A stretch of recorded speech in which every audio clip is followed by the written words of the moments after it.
ini konten perusahaan GDPO atau ini dan beberapa.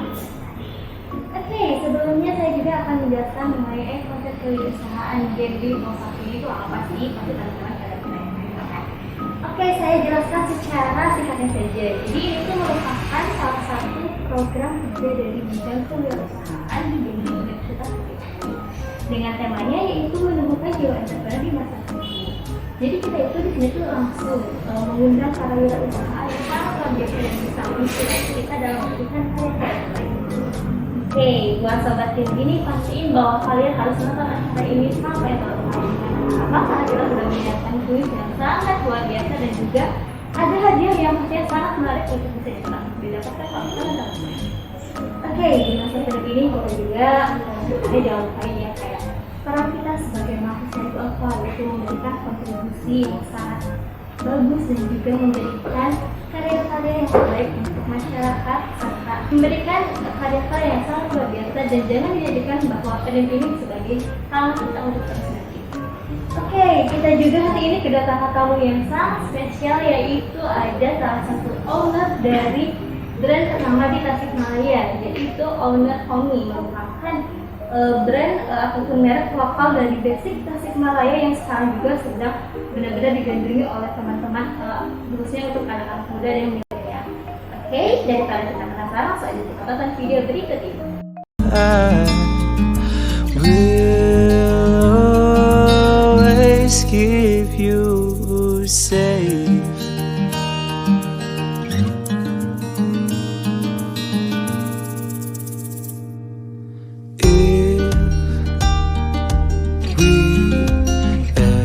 Get into a fight, listen to me, babe. Oke, itulah dia video yang telah kita simak barusan. Jadi teman-teman udah nggak kayak penasaran gitu ya, kayak oh iya Homi itu terbayang seperti apa, terus bentuknya siapa, desainnya apa, bajunya kayak gimana.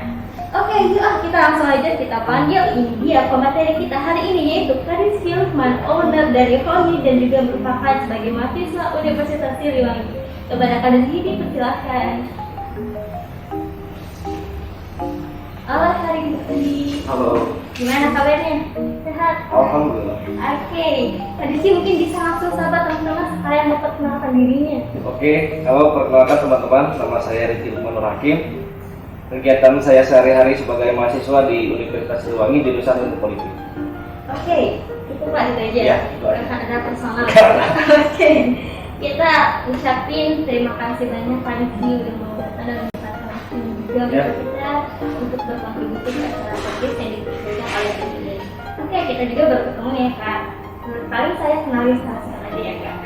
Perkenalkan nama saya Adit ini akan membantu ini. Oke Kak, langsung aja nih. Kira-kira Kakak sekarang lagi ada kesibukan apa nih? Kayak proyek kegiatan yang sedang ditekuni. Paling kegiatan sehari-hari sih tetap tidak melepaskan tanggung jawab saya sebagai seorang mahasiswa, yaitu belajar. Di sisi lain juga saya harus menjalankan usaha yang sedang saya tekuni hari ini, yaitu bisnis saya, brand saya yang namanya Homi. Oh, jadi lagi merancang suatu planning atau apa? Kayak project atau yang lain? Mungkin kalau ngobrolin proyek sih nggak bisa saya spill di sini karena masih dalam tahap rancangan. Oh, oke. Rahasia perusahaan. Ya. Oke nih, oh iya Kak, kita juga tahu kan akan tahu mau luas. Gimana sih cara Kakak kayak membagi waktu kayak kesiapan belajar dan juga kayak tetap menjalankan bisnis Kakak ini? Sebenarnya sih perihal bisnis itu bukan perihal yang dianggap seperti orang-orang. Kita bisa mengerjakan bisnis itu kapanpun dan dimanapun. Justru bisnis juga punya jam operasionalnya. Kalau Homi sendiri sih dimulai dari jam 10 sampai jam 6. Di luar dari jam operasional kerja saya itu, saya pakainya biasanya untuk belajar. Oh, jadi memang udah dibagi waktu ya? Ya, Harus balance ya antara belajar. Itu teman-teman bisa ikuti cara ini. Oke, gimana sih Kak awal mulanya dan memutuskan untuk merancang bisnis Homi ini? Ini tuh kan baju ya Kak? Kenapa sih harus baju, nggak makanan apa-apa gitu? Unik nih. Kenapa harus baju? Kenapa bukan barang-barang yang lainnya? Ya. Pertama, orang-orang itu beli baju bukan karena kebutuhan, walaupun baju adalah sesuatu hal yang sering dipakai, tapi baju bukanlah sebuah kebutuhan ketika kita membelinya. Karena gak mungkin dong ada orang yang beli baju sebelumnya dia tuh gak punya baju. Pasti kita punya baju sebelumnya. Iya. Jadi orang yang beli baju itu justru karena keinginan, bukan karena kebutuhan. Jadi lebih gampang sebenarnya ngebuat orang itu ingin membeli baju kita. Jadi kayak gimana sih kita banyak kesenangan gitu Nah, pada betul. pelanggan gitu. Fair banget ya Kak. Oke, gimana sih Kak? Kakak ini kan bikin usaha apa bikin sendiri atau ada partner, keluarga atau siapa gitu? Kebetulan sih di awal berdirinya brand ini saya berdua bareng teman saya, teman dari SMA. Oh, jadi kayak mungkin ketemu lagi main terus pikiran bikin gitu. Iya sih, sebenarnya bisnis itu adalah pikiran selintas ketika kita sedang diskusi bareng teman-teman biasa. Ketika kita ngopi malam-malam selalu ngalor ngidul kalau ngobrol, Iya. dan tercetuslah ide membuat suatu bisnis. Oh iya. Iya. Nah, kayak gitulah kurang lebih. Oke. Balik kalau kakak tuh ada nggak sih pembagian tugas sama kakak sama kakak di nanti kan bisnisnya kan nggak sendiri jadi Iya. ada bagi tugas ada apa? Ada sih, khususnya kalau saya ketika di awal bisnis ini terbangun, saya itu fokus di bidang produksi, sedangkan partner saya fokus di bidang keuangan. Tapi alhamdulillah sampai detik ini Ongi udah punya tim, ada penambahan tim yang khusus buat editor. Oh jadi udah punya Iya. ya Kak. Keren banget. Oh iya, kakak gimana sih nentuin target pasarnya untuk produk kami ini? Sebenarnya sih nentuin target market itu cukup sulit ya, karena kita harus nentuin target market kita itu apa yang diinginkan, apa yang mereka inginkan, apa yang menjadi favorit mereka, apa yang menjadi habit mereka. Nah, kalau Hongi sendiri menjadikan target market adalah seperti ownernya, jadi mempresentatifkan diri saya sendiri target market tersebut. Jadi kita gak usah bingung mikirin target market kita itu keinginannya apa, target market kita itu favoritnya apa. Jadi ya diri kita aja sendiri, kita lihat aja diri kita sendiri itu seperti apa. Jadi kakak melihat diri sendiri kayak ih aku tuh maunya ini Nah, kita betul, bikin betul. tuangin jadi Iya. karya gitu. Gimana kakak ada nggak sih kayak kesulitan kakak ketika merintis awal mula bisnis ini? Oke, kesulitan sih pasti ada, karena ketika dulu tuh saya mikirnya bikin baju, bikin produk, terus langsung kejual. Iya. Ternyata tidak semudah itu. Tentunya. Ya. Nah, jadi kesulitannya itu karena minimnya ilmu, karena minimnya pengalaman juga tentunya, sehingga apa yang kita kerjakan itu pasti mengalami kesulitan karena kekurangan kendalanya. Mungkin dari kayak informasi atau saya di Iya, betul. Oh iya kakak kan anak fisik gitu ya, jadi kayak ke bisnis tuh agak ini kali ya kak. Tidak bersalah. Iya. Oke, kakak kira-kira saat ini tuh kan brandnya itu kan baju ya. Terus apa sih yang membedakan Hongi dengan brand lain? Dan kenapa kira-kira kalau beli harus Hongi gitu? Ya. Mikirnya sih gini, identiknya brand basic ataupun baju basic itu pasti murah karena selalu dipakai sehari-hari dong.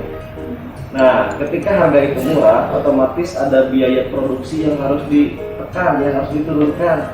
Ketika biaya produksi itu diturunkan ataupun ditekan, otomatis kualitas barang yang dihasilkannya pun jadi menurun. Iya. Ketika kualitas yang dihasilkan menurun, kenyamanan kita saat menggunakannya pun menurun kenyamanannya.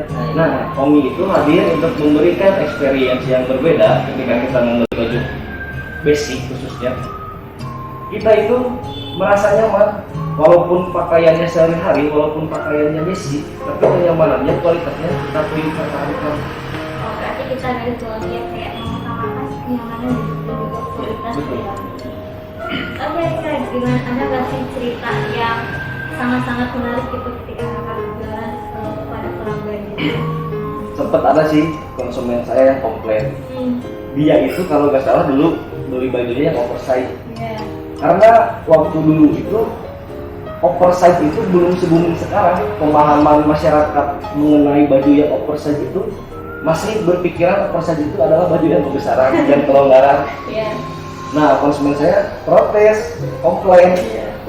kok ukuran M tapi ukurannya gede gini gitu. Iya. Terus kakak gimana ngejelasin saya? Emang bentuknya gitu. Ya lebih mengedukasi aja kepada, karena kan dia itu konsumen saya juga ya, otomatis menjadi tanggung jawab saya juga untuk memberikan edukasi mengenai proses bisnis seperti itu. Jadi temannya waktu itu langsung ditanya apa kayak oh dia salah gitu. Ya langsung ngerti aja. Oh, nggak Ya. jadi gitu namanya. Oke nih kak, katanya jadi pebisnis harus juga punya inspirasi. Kira-kira siapa sih inspirasi kakak dalam membangun bisnis ini? Kalau menjadi inspirasi sih pastinya Rasulullah SAW ya. Karena mengapa saya mengandalkan beliau? Karena beliau juga memiliki basic yang sama. Dahulunya adalah seorang pedagang. Prinsip beliau adalah selalu menjual ataupun mendagangkan barangnya dengan kualitas yang tinggi. Selalu menjual barang yang berkualitas. Berarti kayak kakak jawab tadi ya, kayak mengutamakan kualitas. Iya, betul. Oke kakak, ada nggak sih pengalaman kakak sebagai owner tuh, oh iya nih sejak jadi owner, saya tuh jadi beli dapat pengalaman ABT. Dulu sih ketika ingin memulai bisnis, apalagi berpikiran saya ownernya, yang terbayang itu waktu dulu hidup bisa foya-foya. Iya. Tapi ternyata tidak. Ketika saya jadi owner suatu usaha, satu UMKM, satu brand gitu, ternyata saya itu jadi berpikiran saya mendapatkan uang 100.000 aja harus susah. Jadi ada kebiasaan untuk menabung ketika menjadi owner. Hal seperti itulah yang bertolak belakang banget dengan kepribadian dahulu saya gitu. Yang selalu foya-foya dan lain-lain. Jadi kayak udah tahu ya artinya di uang susah. Iya, benar. Nabung itu nggak segampang itu ya kak, beneran deh. Oke nih, kira-kira kakak ada nggak sih kayak kejadian yang bener-bener nggak mengenakan terhadap diri kakak? Oke. Yang pastinya keluarga ataupun teman-teman terdekat melihat apa yang saya kerjakan, melihat apa yang saya punya hari ini yaitu brand, pasti mereka punya pandangan yang sebelah mata. Bisa gak sih brand kecil ini bisa jadi besar suatu saat nanti? Bisa gak sih kamu menekuni bidang ini bisa membiayai keluarga kamu nanti?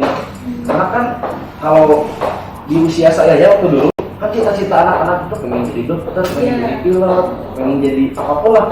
Jarang banget yang punya keinginan jadi pengusaha gitu. Jadi pengusaha itu masih dianggap sebelah mata dulu.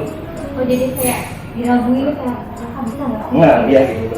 Itu dari orang-orang sekitar kakak gitu. Iya. Tekan nggak kak? Kalau tertekan sih enggak, karena saya menganggapnya itu adalah menjadi sebuah batu loncatan, menjadi sebuah motivasi. Jadi saya tuh ingin ngebuktiin apa yang mereka dulu ragukan, apa yang mereka dulu pandang sebelah mata, ternyata salah gitu anggapan mereka itu. Ketika saya pengen nunjukin nih bahwa kalian tuh salah memandang itu. Iya, benar.